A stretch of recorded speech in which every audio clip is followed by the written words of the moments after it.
રૂપિયો પણ ખાસો એવો ફોકસમાં છે, કારણ કે ગઈકાલે આપણે જે રૂપિયાનું ક્લોઝિંગ જોયું એ રેકોર્ડ નીચલા સ્તર પર જોયું હતું, 83.44ની આજુબાજુનું ક્લોઝિંગ આવ્યું હતું. આજે સવારથી પણ રૂપિયો અત્યારે થોડોક એક રેન્જ બાઉન્ડના જ આપણને કારોબાર કરતો જોવા મળી રહ્યો છે. અને આ રૂપિયા પર ચર્ચા કરવા માટે ખાસ આપણી સાથે અત્યારે અમિત CR ફોરેક્સના ફાઉન્ડર અને MD અમિત પબારી જોડાઈ ગયા છે. અમિતજી, સ્વાગત આપનું CNBC બજારમાં. અને જુઓ, જે રીતનો આપણે રૂપિયાની અંદર ઉછાળો ખાસ કરીને જોયો છે, શું લાગી રહ્યું છે કે એક્સપોર્ટર તરફથી એક ક્રૂડના ભાવ એક તરફ અહીંયાથી આપણને વધતા દેખાઈ રહ્યા છે અને એની જ એક મોટી અસર આવી રહી છે રૂપિયા પર અત્યારે? રૂપિયામાં જે લાસ્ટ 8-10 દિવસમાં જે રૂપિયો વીક થયો છે એનો મેઇન રીઝન છે ચાઇનીઝ કરન્સી અને rising crude. Chinese currency trade કરતું હતું 4.19માં આજથી 8-10 દિવસ પહેલા. હવે એ ટ્રેડ કરે છે 7.2526ની અગલ બગલમાં. તો એક રીઝન એ છે, અને રાઇઝિંગ ક્રૂડ, અને થર્ડ છે ડોલર ઇન્ડેક્સ. પણ અગર આપણે લોંગ ટર્મ ડોલર રૂપીનું વ્યૂ બનાવીએ તો અમને એવું લાગે છે કે 83.55 નો જે લેવલ છે 83.55 ટુ 83.60 એ બહુ સ્ટ્રોંગ રેઝિસ્ટન્સ છે. અને રૂપિયો જે છે આવતા કપલ ઓફ મંથની અંદરમાં 82.80 અને 82.50 જવું જોઈએ.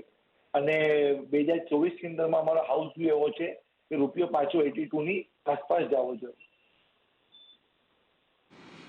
એટલે જો અહીંયા 84.60 સુધીના લેવલ આપણને આવતા દિવસોમાં જોવા મળી શકે, 83.60 સુધીના લેવલ આવતા દિવસોમાં જોવા મળી શકે છે. એટલે એના પર એક ખાસ ધ્યાન રાખતા રહેજો. અને ખાસ કરીને અમિતજી, ગઈકાલે પણ જુઓ 83 આપણે આ નવા એક લેવલ લો બનાવતા જોયા, ત્યાંથી ખાસ કરીને એક RBI દ્વારા પણ એક્શન જોવા મળ્યું છે માર્કેટની અંદર ખાસ. અને આપણે અગાઉ પણ જોયું છે કે જ્યારે રૂપિયો અમુક પોતાની કમ્ફર્ટેબલ રેન્જમાંથી બહાર જાય છે ત્યારે પણ RBI દ્વારા અમુક ફોરેન કરન્સીઝ અહીંયાથી વેચવામાં આવતી હોય છે. લાગે છે કે અહીંયા RBI આનો જે ફોલ ચાલી રહ્યો છે એને રિસ્ટ્રિક્ટ કરવા માટે હજી વધારે કોઈક એક્શન લઈ શકે? RBI has done a wonderful job in managing the volatility. અને તમે RBI નું રિઝર્વ ડેટા જુઓ યા ફોરવર્ડ બુક ડેટા જુઓ, એનાથી આપણને ક્લિયર કટ લાગે છે કે RBI has become very strong.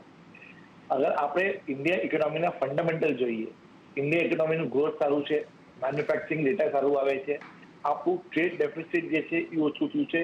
Current account deficit જે એપ્રિલથી ડિસેમ્બર 2022માં હતું એ 64 બિલિયન હતું, અત્યારે 31 બિલિયન થઈ ગયું છે એપ્રિલ 2023થી લઈને ડિસેમ્બર 2023ની અંદરમાં.